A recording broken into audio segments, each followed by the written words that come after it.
Good afternoon, everyone. Thank you for joining us for this special edition of our Lunch with the Friends of the Boundary Waters Action Network series of programs. I'm Chris Knopp. I'm Executive Director of Friends of the Boundary Waters Action Network and Friends of the Boundary Waters Wilderness.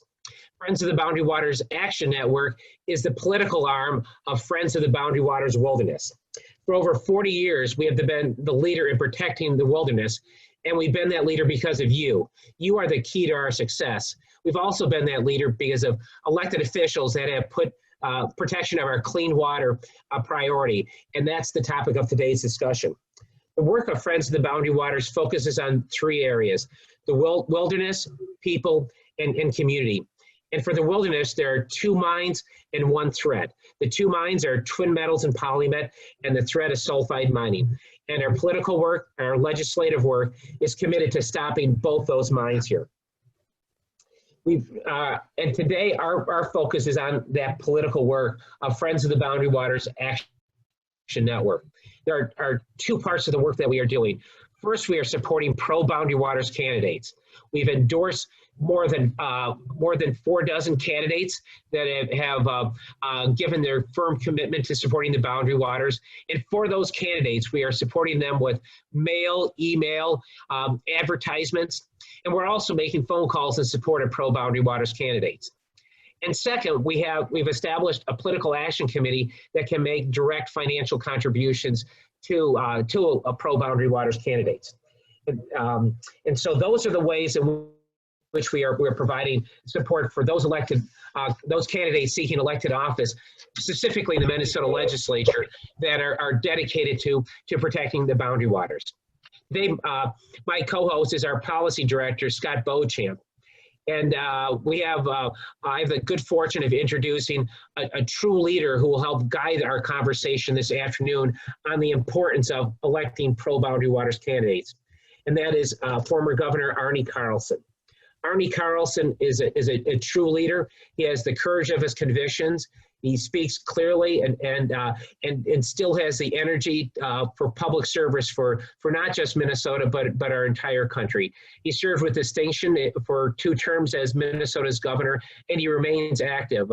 Earlier this year, on the occasion of his 85th birthday, he was in downtown Duluth talking to people and giving a public presentation about why it is so important to stand up and oppose polymet. And we should we all should be all humbled by the example that he has set for public service for all of us. During this program, you cannot talk, but you can communicate with us. And if you move your cursor to the bottom of the screen there, you have there's a Q&A button and a chat button. Please use those to present questions that we will present to Governor Carlson. So our program will start. We'll have a conversation with Governor Carlson here, and then we'll have some a Q&A session later here. And so it is my great honor for Scott and for me to have this conversation now with Governor Carlson. And Governor Carlson, why is it so important for us to elect pro-Boundary Waters candidates? Well, I think we as a society have to realize that time is now an enemy. And by that I mean scientists have given us about 10 years in which to turn around the positions we've taken relative to global warming if mankind intends to survive. So there is no issue more important, obviously, than this. The Boundary Waters and Lake Superior constitute 2 of the best bodies of fresh water in the world. They're an important recreational area. They're an important area for wilderness, for wildlife, etc.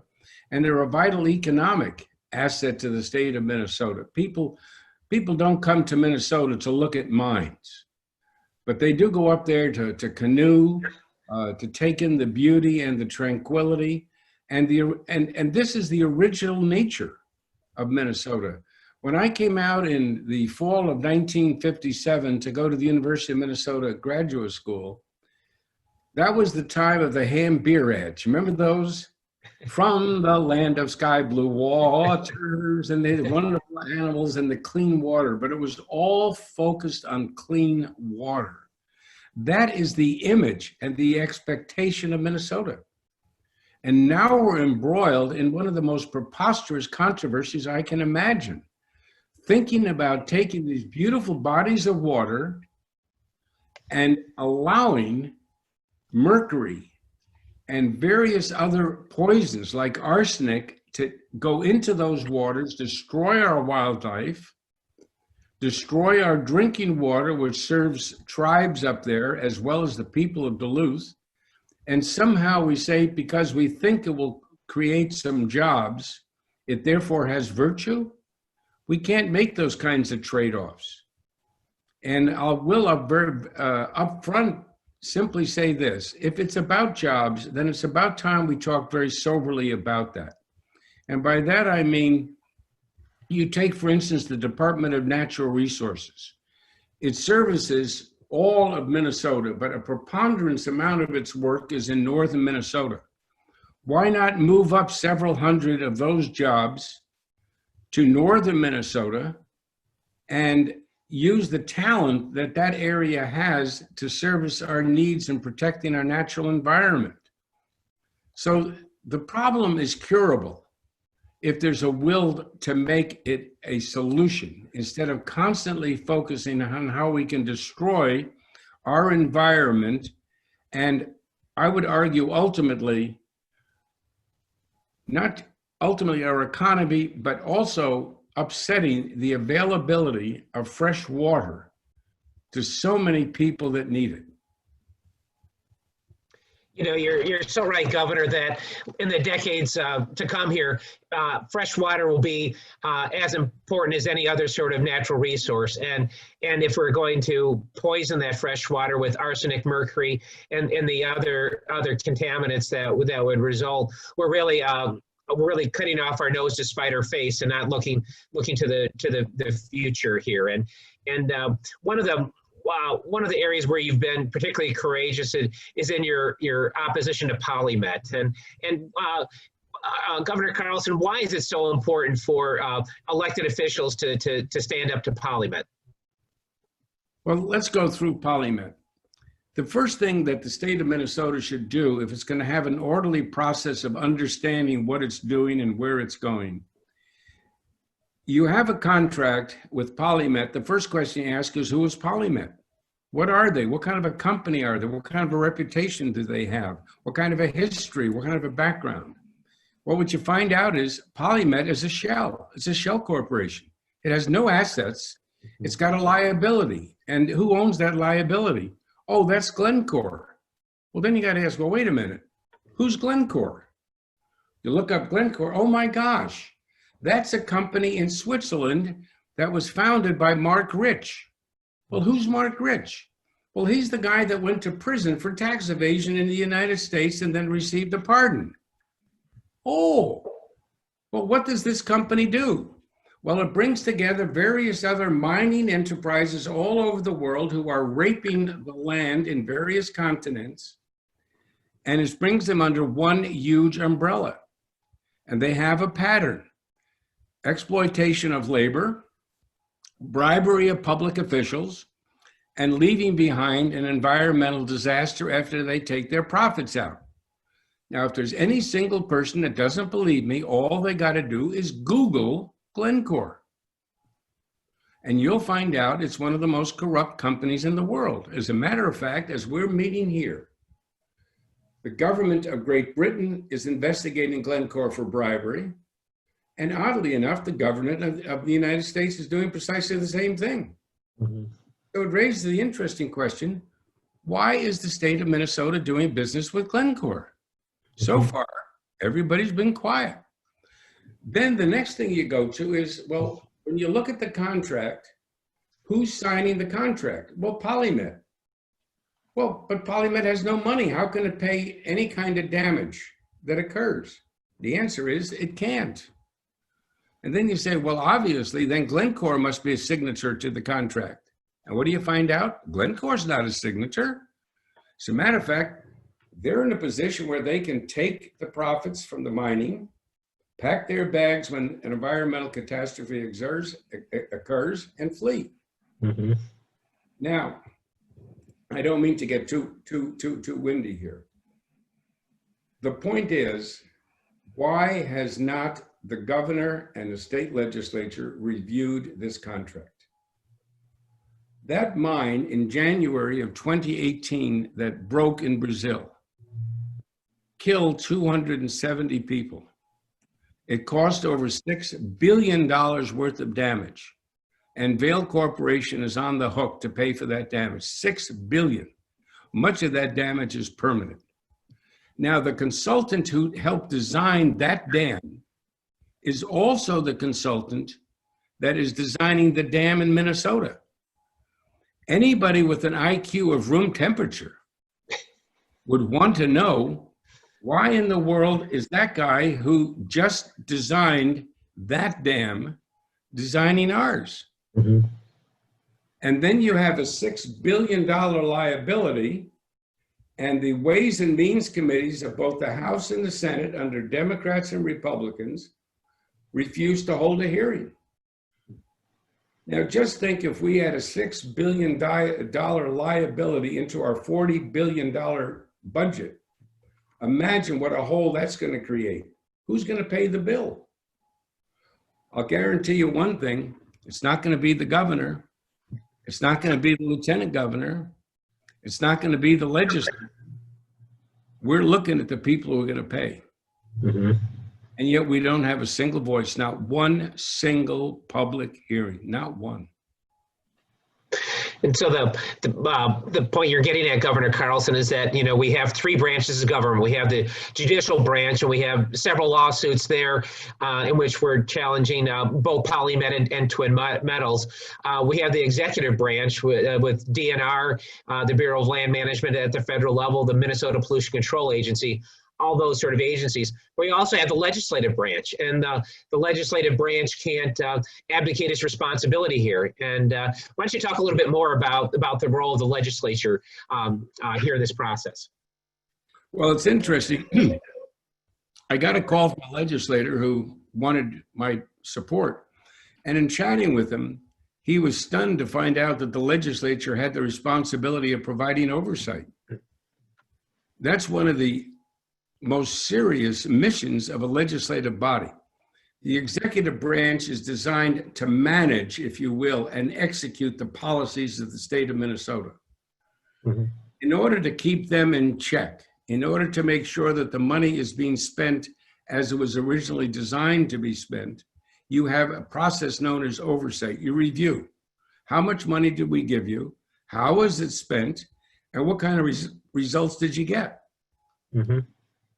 There's very little oversight. And that allows government to bloat, but more importantly than even bloat is the fact it allows this to meander into areas that, let's just say for polite discussion, is called dubious. And that's what's happened to the PCA. I mean, imagine this. You have an assistant commissioner of the Pollution Control Agency who's paid for by us, the public, calls the EPA in Chicago and says, we don't want you to write to us information that shows that the drinking water of Lake Superior will be harmed by the effluent coming out from these mines. We don't want you, in effect, to do your duty. Because you see, we're going through an open hearing process here in Minnesota, and the public may find out. And they may start to ask some pretty serious questions. So hold off, if you will. Mm-hmm. No investigation, no review, no hearing. She now is the Assistant Commissioner of the Department of Natural Resources. Mm-hmm. Let's just imagine for a moment that this were Donald Trump. We'd all be yelling corruption. Mm-hmm. We can't overlook misdeeds because we favor a given political party. Mm-hmm. If our prime goal is not to protect the Democratic Party or the Republican Party or the Independence Party or any other party, the prime goal of government is to protect the long-term best interest of the public. And that's what I think we're starting to lose sight of in the state of Minnesota. You know, on that important role of oversight, Governor, you've talked about how we are operating in a different climate now, where the media has less.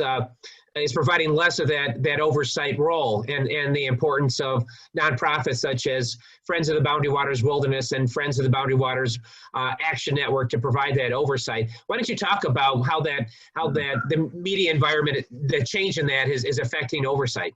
I think of all the questions you can raise, that's really one of the most penetrating and the most thoughtful, because it really affects the quality of life here in Minnesota. When I came into the system roughly in the mid-1960s, I look back on it and I say, gosh, I was blessed. We had a magnificent Star Tribune. It had the financial capacity and the commitment to give us solid reporting, solid editorials, and really a knowledge of what Minnesota is and where Minnesota is going. They were not Democrat, they were not Republican. They basically would support candidates that they felt represented the best and brightest in Minnesota. And when you look back from 1960 through the 1990s, that was really the hallmark of Minnesota's great growth. Mm-hmm. And many of those pillars that built us are now gone. The Star Tribune is struggling for financial survival. It doesn't have the financial resources to do the kind of journalism that it did before. Television, the same way. What happened to the I-team that WCCO had that kept everybody in government on the straight and narrow? Disappeared, it's gone. The investigatory reporter, it's basically gone. And then you look at the Citizens League, what a remarkable institution that was. That was a mechanism that brought together the CEOs, not just the officers of a company, but the CEOs, the leaders of labor and legislative and government leaders to plan tomorrow. Mm-hmm. They were the ones really that gave us what became known as metropolitan governance. Mm-hmm. They're the ones that started to map out the early environmental laws. I mean, they prepared a blueprint for growth and prosperity and success and environmental soundness in Minnesota that has lasted us for generations. They basically are gone. They're still there, but it's a shell of its former self. So those pillars are gone. And now you've had literally the disappearance of the Republican Party. It's no longer the party of the Elmer Andersons and the Al Quees. It's now become the party of Donald Trump, and I need not go any further on that. And so that makes it incumbent upon the Democratic Party to play a much more meaningful role than it has, frankly, in recent years. Mm-hmm. I'm very encouraged by some of the candidates coming up. I had a very long conversation with this Jen McEwen up in Duluth, who won this fabulous upset victory. And it dawned on me, in a sense, this is kind of the passing of the baton. Mm-hmm. With that kind of talent, older people like me can feel so much more comfortable, because I think we got some good people coming up. And I'm not going to get into a list because I'll leave so many out, and I know you've endorsed them all. But I can tell you it's been a pleasure to work for some of them. It really and truly has been. I do see some very good leadership coming up. And that tells me that Minnesota's going to get back on track. Mm-hmm. You know, Governor, you're hitting upon the importance of leadership, and you know, leadership requires having courage and conviction. And you know, Jen McEwen, whom you just referenced there, had to take on an incumbent, right? And had to kind of really put herself out there to do that. And I think what she did in her race is that she was courageous, she was transparent, she was honest, and she was gracious in how she handled herself. That she was working. I think that certainly at a nonprofit, we recognize that we really represent all our supporters and the public. And I think she realizes that that's what her role is too, as an elected official, that she's working for the people, and that her role is to serve them. You know, there are some politicians that would say, okay, there are two minds here. There's Polymet and Twin Metals, that what I want to do is I want to please the enviros, I want to please labor, I want to please everyone.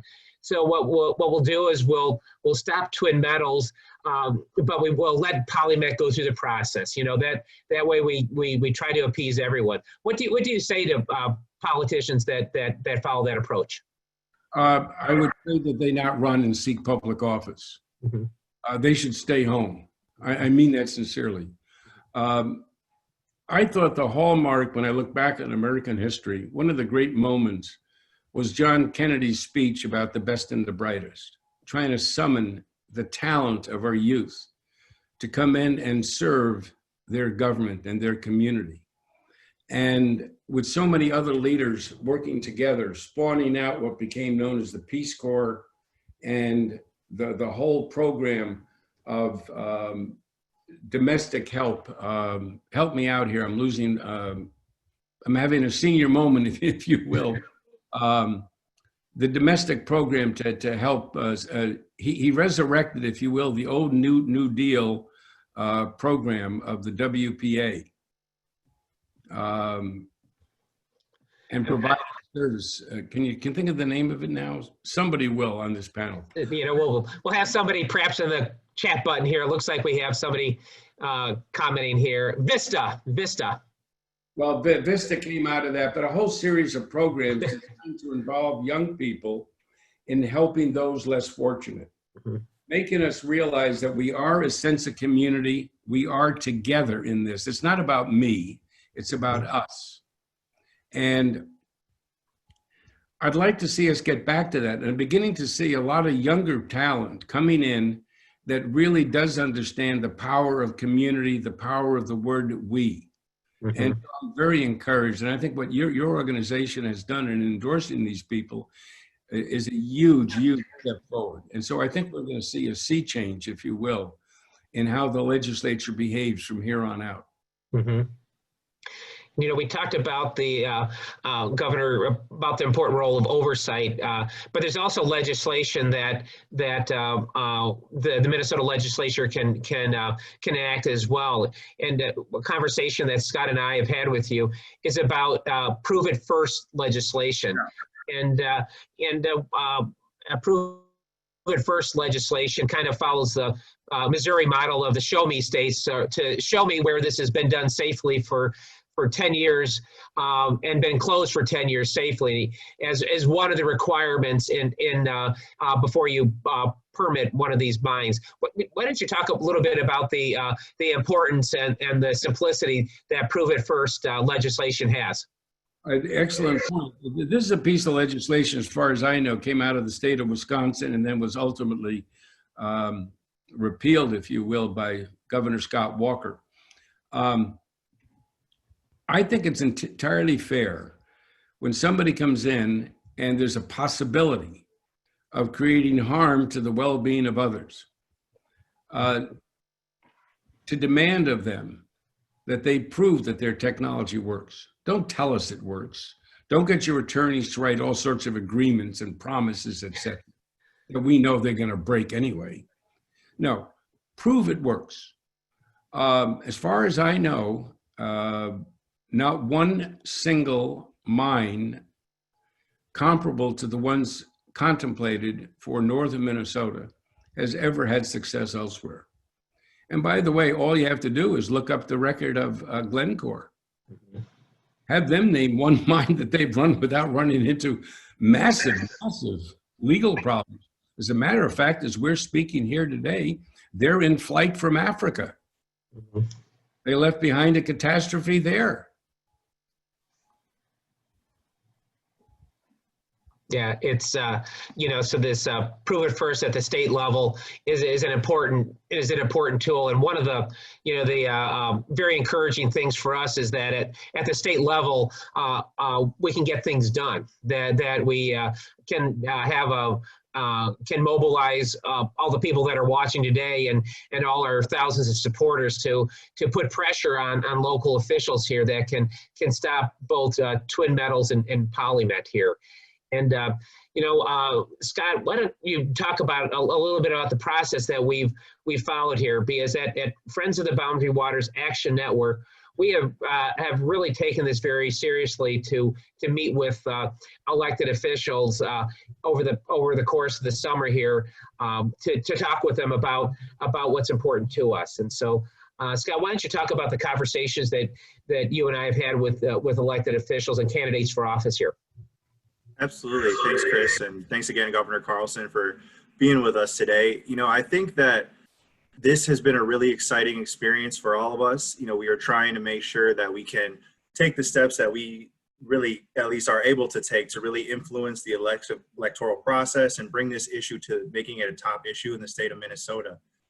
One of the steps that we've taken through that is through this group, the Friends of the Boundary Waters Action Network. We have conducted over 50 screenings of candidates across the state of Minnesota. This is for candidates on the state level and on the federal level. Every one of these candidates, as Chris mentioned, we tried to set a really high bar. We had them fill out a questionnaire, and they had to show that they were, one, against twin metals, against polymet, and then they also got an intro and a question about Prove It First, the legislation that we just talked about. And we made sure that we did not support anybody who was for twin metals, for polymet, or opposed to Prove It First legislation. So these candidates will form the basis of, like Governor Carlson said, new leaders who can really take this issue to the next level. Another thing that we did on top of endorsing is because we want to make sure that we're having the biggest impact that we can have. We actually are doing independent work, independent of the campaigns, including direct action like emails to supporters in key districts, emails to our entire list telling them, you know, get registered to vote, how to vote. We also are doing independent expenditures, things like advertising. You know, we're going to be doing ads. We are going to be running things that really hopefully can show the seriousness of this issue and bring it to the top of the ticket in terms of how important it is. And lastly, we're doing another step through, as Chris mentioned, our BWCA PAC. We're doing direct candidate contributions. You know, in these tough times, a lot of times the most efficient way to help a candidate is to give directly to them. And we've given over we've given over $8,000 already this year to candidates, Boundary Waters champions across the entire state. And we will be also making more donations prior to the election. So all of this comes together to really make sure that we are doing everything we can to make sure that we're protecting the boundary waters, but also making sure that we have those type of leaders like Governor Carlson mentioned in the legislature so we can pass that legislation that we need. So that's really a overview of everything that we're doing. You can see we have a number of candidates that we supported. And actually, I have a very exciting debut today.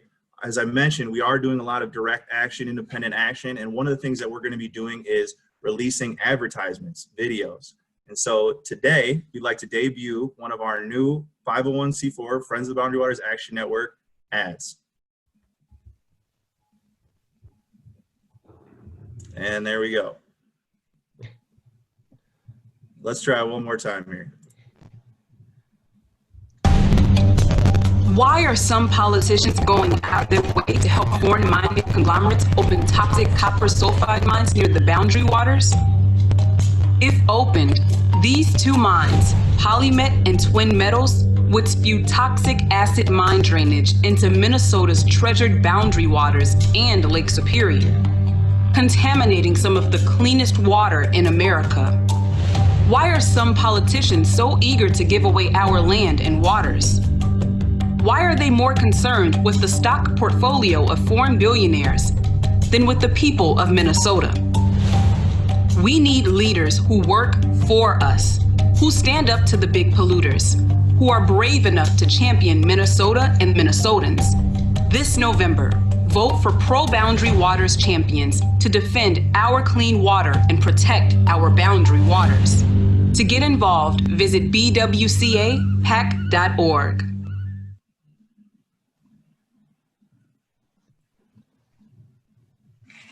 So that was very exciting for us. You know, that was a lot of work that went into that.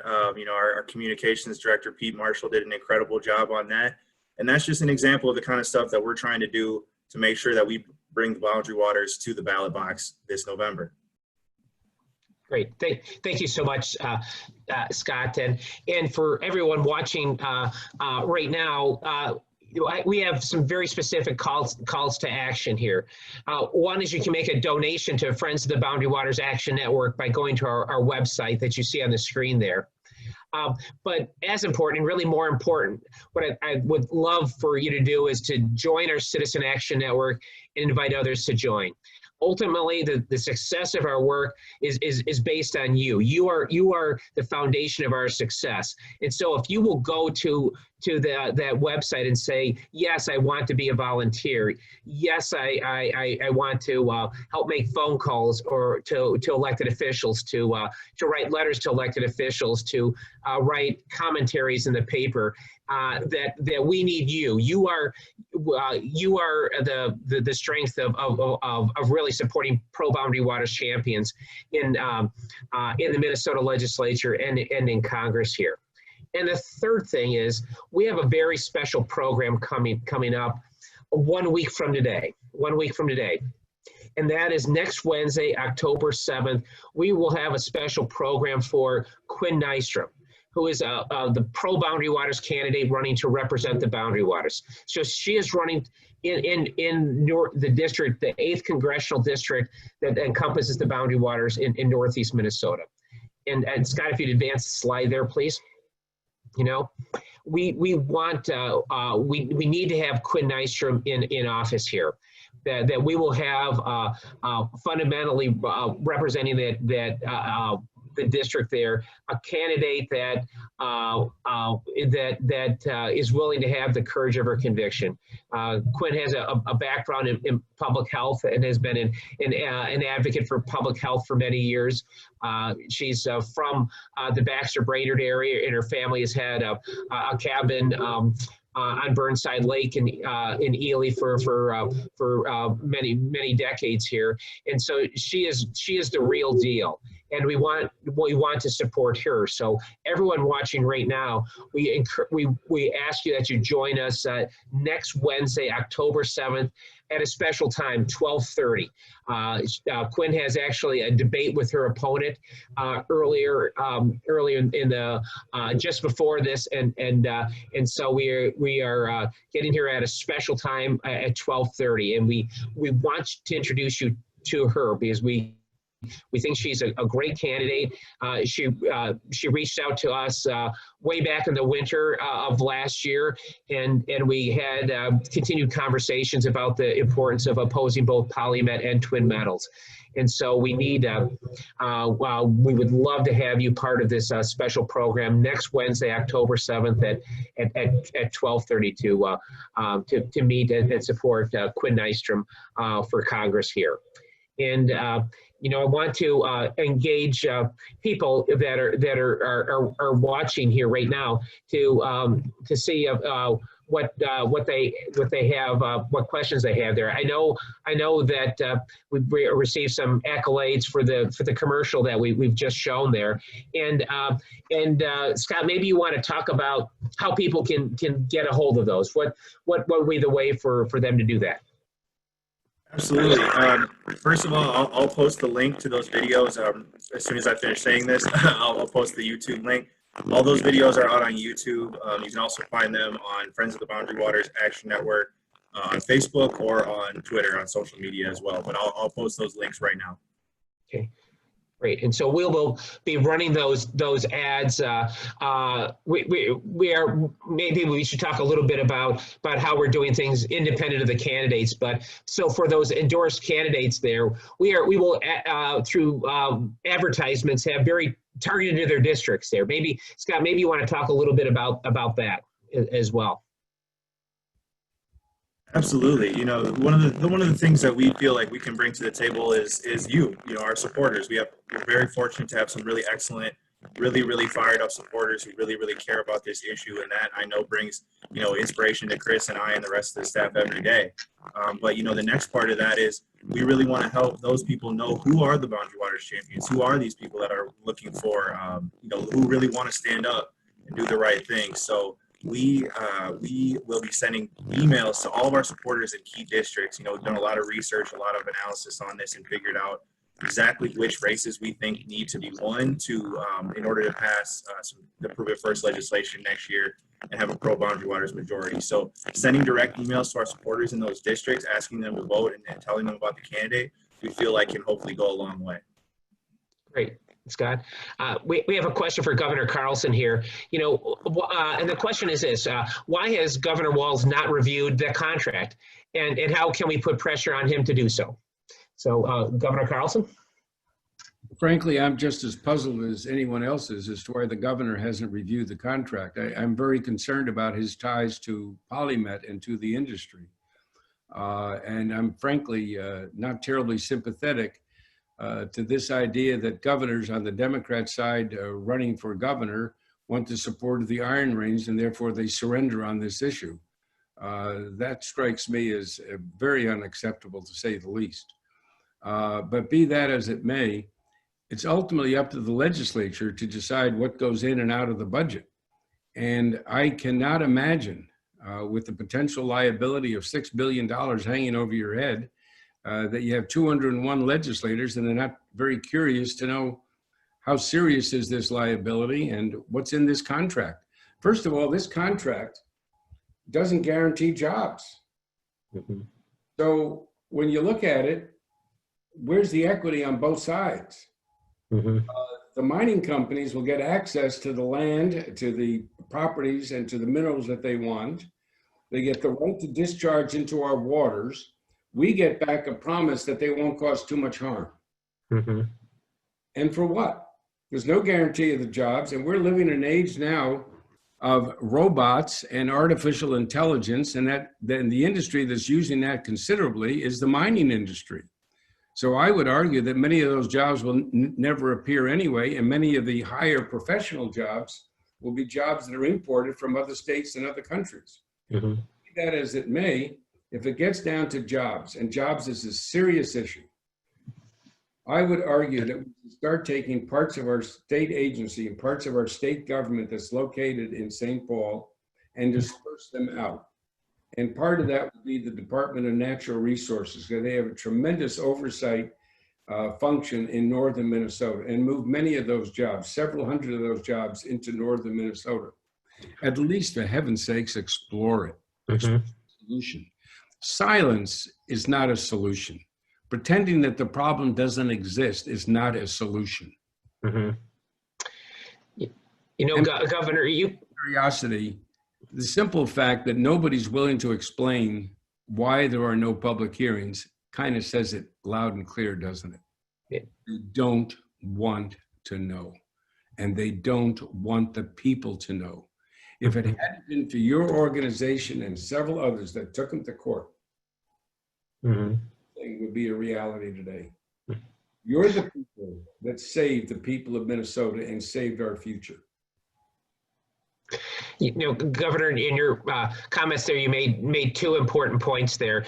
That one is that there's no guarantee of jobs here, and the other part of that is that the permit, doesn't have a limit to it. So if you look at your driver's license, you have to renew your license every few years or so. So this permit doesn't end in 5 years or 10 years or 15 years or 50 years or 100 years or 200 years or 300 years. It goes on forever and ever and ever and ever and ever. And so this is not a reciprocal relationship, is it? No, it doesn't pass any test at all of what a contract is. I think the worst part is it shows a fundamental distrust of a democratic system. And I truly mean that. Mm-hmm. Now we see on the national level that democracy is clearly under attack.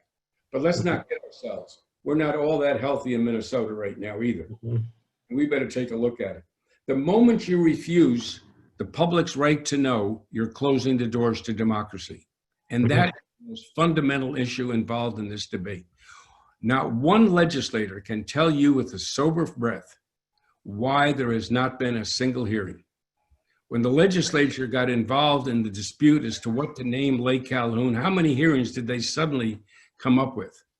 Mm-hmm. And not one for this. 270 people lost their lives in Brazil on a comparable dam, $6 billion worth of damage, most of it permanent to the environment. And now we threaten the drinking water of one of the largest fresh bodies of fresh water in the world at a time when water, fresh water, clean water, is in very short supply and dwindling at that. And Chris and Governor Carlson, there was one thing that I would add to that. Is that when we're talking about this idea of jobs, right? At Friends of the Boundary Waters and Friends of the Boundary Waters Wilderness, we recognize that there is need, like you said, Governor Carlson, for that economic development up north. But when we're talking with legislators, the people will say to me, and they'll say to Chris, they'll say, well, don't you want jobs up there? And we'll say, well, not if they're going to pollute Lake Superior and the Boundary Waters. So for us, it's about how can we encourage our legislators to be creative, to think differently, and think about new solutions, because this mining, this copper sulfide mining, is not an acceptable option because it's going to pollute, as we've said many times, Boundary Waters and Lake Superior. So we feel like that question gets put back on us, that we're somehow not about jobs, but we say, well, what are those next jobs? We want to support that. We want to be there for that. And we keep getting pushed back to these same old projects that would cause pollution. Well, first of all, let's go back to fundamentals. Have you ever heard a single candidate for the Minnesota legislature ever say, elect me and I'm going to give my vote to the caucus? That's precisely what they do. Have you ever heard one single candidate running for the legislature say, elect me and I'm going to give my vote to the most expensive, high-priced bidder? No. They say to you, I'm going to represent your interests. But the truth of the matter is, all too often, that's not the case. When you look at the fundraising of the four caucuses, the Democrats in the House and the Senate, the Republicans in the House and the Senate, they're virtually identical. And they read like the who's who of the Minnesota lobbying community. That's a fundamental conflict of interest. How can you represent the public interest when you're being the special interests? And then we don't know how much dark money is coming into Minnesota. What makes us think that Glencore, one of the world's most corrupt companies, is suddenly coming to Minnesota and overnight is the epitome of virtue? Did they suddenly give up the bribery business? Why the curiosity? Why have all these people refused to allow the public to review the contract? Now, I'll tell you one thing I do want, and I'm dead serious about this. If this thing were to go forth, I want a water pipeline from Lake Superior and the BWCA right down to the Minnesota legislature and to the governor's residence so they can drink that water. I'm sorry, but it's ever since the close of World War II and the impact of the greatest generation, we've had remarkable leadership from Democrats and Republicans. And they did the very best they could to protect the long-term well-being of Minnesota. When you get into the environmental area, you can, on the Republican side, go all the way back to Harold Stassen, but certainly to Elmer Anderson, to Al Quie, and prayerfully into our administration, that did everything we could to protect and enhance the quality of life. And you look on the Democrat side, I mean, I look at Walter Mondale, who I think is just one of the finest treasures Minnesota's ever produced, and the role he played in preserving the well-being of our rivers and our water supply. And the warnings he sent out relative to the damages that these mines will cause. The outspoken leadership of Judge Miles Lord. I mean, if there's a statue to be erected in Minnesota's country, that one belongs there, and it should be just marked courage and intelligence. I mean, wow, he's in the who's who. And then I look at Grant Merritt, who was a PCA commissioner, really led the fight to make Minnesota very, very strong in every single area of the environment. And Willard Munger, who trained so much of us as young legislators, outspoken. He could care less whether they were Democrat, Republicans, liberal, conservatives, or what. He knew how to protect the long-term well-being. And I served with so many legislators on the Republican and Democrat side that were so protective of the enhancement of our environment. And now to see that money is playing this terrible role in politics, it's so destructive of ourselves. So I'm delighted and really kind of feel very good about the fact that you recruited so many candidates who really want to return back to the norms of Minnesota. The norm of Minnesota is that we are the land of sky blue waters. We are the land that protects the well-being of our children. We don't give them arsenic and mercury in the water and say good luck. We love our children, and we want to leave this world a little bit better than we got it. And so I applaud the efforts on the part of your organization. I applaud those candidates that you've endorsed, and I hope they go in with that same unbounding determination, if you will, of Miles Lord. I think he's a good figurehead for this movement. I just love the way he took the law and put the people first. Great. Yeah. You know, Governor Carlson, we had a question here that talked about basically following the money, saying if we looked at where, you know, mining and special interests have given money, and you know, the answer is yes. You know that Governor Carlson, you and I have quite literally reviewed the campaign contributions of candidates, and to talk about that a little bit. It's a laundering operation, and both political parties operate in it. That's the reason there's really no meaningful reform. They don't truly want it. They want to talk about it, but do something about it? Oh, heavens, no.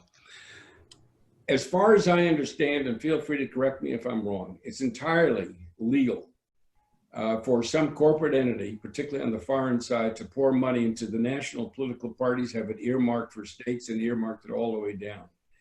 You can earmark it through lobbyists, and then they will launder it. So it comes out, as far as the public is concerned, glossied up in some wonderful terminology, the Committee for a Healthier Environment. And that could be 100% mining operation, and you'll never know it. I remember when I was living briefly in San Francisco, there was an issue of dumping into San Francisco Bay. And the San Francisco, one of the San Francisco newspapers uncovered the big organization that was funding legislators who supported it. And it was called something like the Advocates for a Clean Environment. And it was nothing but the who's who of the polluters. Mm-hmm. So the truth is, with all this discussion that we've had, that, well, if we disclose, that cures the problem. No, I wish it did. Mm-hmm. It's all glossed up under fancy names that sound good. The Committee for Government. For all we know, it's funded by Al Capone's relatives. I don't know. But I think you get the point.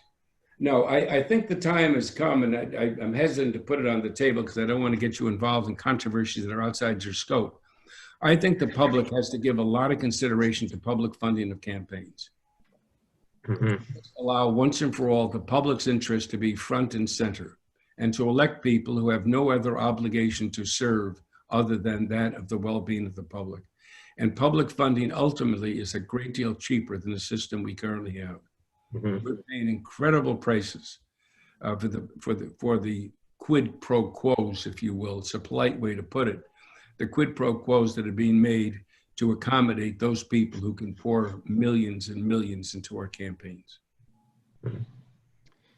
You know, Scott, why don't you please share your screen again where we have the images of the candidates that are running for office here? Can you pull that up readily here? Yep.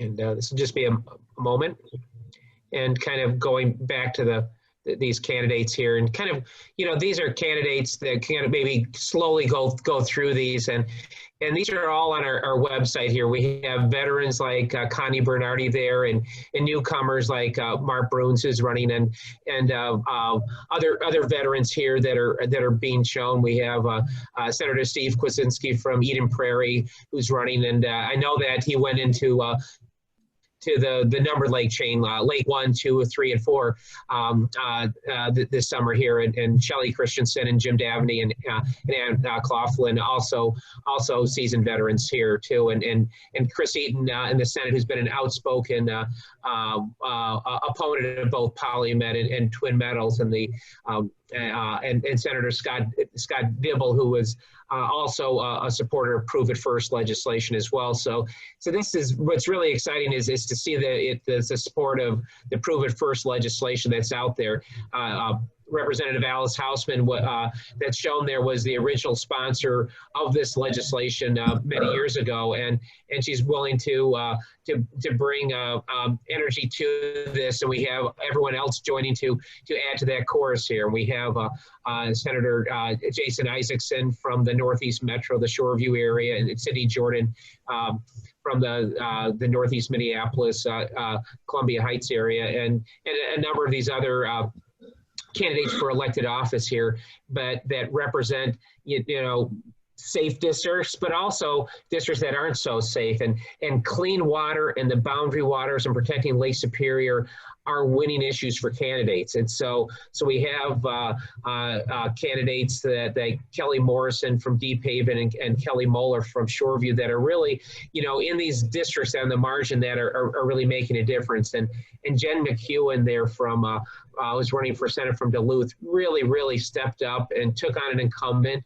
And she won on this very issue of protecting Lake Superior from polymet. So these are as Governor Carlson talked about, passing the torch, and this is what's happening right now. We have passing the torch, and John Olson from Cedar Lake Township in southeastern Minnesota here is really an outstanding candidate who is doing everything right and understands the importance of healthcare and farming in his district, as well as clean water. And so these are candidates that are really doing the job of making the difference. And Lindsay Port in Burnsville is running a hard race and is just doing a great job. And we're very excited about the work that she's done here, as well as the veterans that are on the screen there with Lori Pryor and rest here. So these are some of the candidates. They're all on our website here. So please go to our website here. And these are the champions to really look at. And if you'd go to the last slide now, Scott. And I want to encourage all of you again to take part in next Wednesday's program. That's at 12:30. Come to that and meet Quinn Nystrom, who's running for Congress. We are very excited about this. As a nonprofit, we want to be accessible. Scott mentioned contacting our outreach and volunteer coordinator, Maya Swope, here by email to participate in the Citizen Action Network. You also may contact either Scott or myself by phone. So we want to be accessible, and do not be afraid to call us at any time. And for everyone out there, my cell phone is 651-999-9565. Again, that's 651-999-9565. And Scott, why don't you give your cell phone number too? 612-860-4698. Why don't you say that again one more time? 612-860-4698. And it's also available on the website. So please reach out to us in any way that you can there. So in the current generation, we build on the work of previous generations, and if we are able to see far, it's really because we stand on the shoulders that came before us. And I want to again thank Governor Carlson for having the broad shoulders on which we can stand. Governor, it's been an honor to be with you this hour here. It's been an hour to work with you on protecting Lake Superior and protecting the boundary waters. And we're humbled by your presence and your continued energy on these issues. It's I that thank you for the work you've done. You're magnificent. Thank you. So, and especially thank all of you that are watching right now. You again are the foundation of our success and our strength, and we reflect and represent you. So thank you so much for being Boundary Waters champions yourselves. And please join us next Wednesday, October 7th at 12:30 with Quinn Nystrom. Everyone have a great afternoon. And Scott, if you'd please turn off the broadcast, we'll be done here. So thank you so much, everyone. Have a great one. Thank you, Governor Carlson. Thank you. Thank you. Thanks, Scott. I appreciate it. Bye.